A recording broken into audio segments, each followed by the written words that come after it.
যতটুকু পেয়েছি অনেক ভালো ইনকাম করতে পেরেছি। তার মানেই হচ্ছে তুমি তোমার কাজের জন্য বুস্ট করেছো, তাই তো? একবারে সিম্পল। জি স্যার। মানে তুমি কাজ পাওয়ার জন্য, মানে তুমি কি কি কাজ পারো এখন কোর্স চলাকালীন কি কি দিয়েছো, যে কি কি কাজ পারো? স্যার আমি বাইরেকে Facebook page create, set up, তারপর হচ্ছে লাইক হুম, ফলোয়ার্সের কাজ করে দিয়েছি।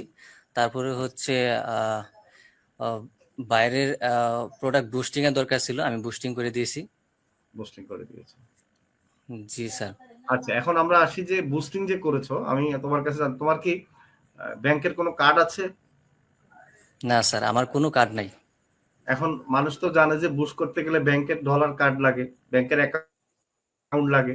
তাহলে তুমি কিভাবে করেছো সহজে বুস্টিং, তাও আবার মোবাইল দিয়ে? স্যার আমি সব সম্ভব হয়েছে মোস আইটিভিটি অ্যাড ম্যানেজার সাপোর্টের মাধ্যমে। আমার আসলে কোনো পাসপোর্টও নাই যে আমি অ্যাকাউন্ট ব্যাংকের মধ্যে গিয়ে আমি এই অ্যাকাউন্টটা কালেক্ট করব। এই জন্য এই মোস আইটিভিটি থেকে আমি অ্যাড ম্যানেজার অ্যাকাউন্ট নিয়ে ওইখানে আমি বুস্ট চালাতে পেরেছি সফলভাবে ইনশাআল্লাহ।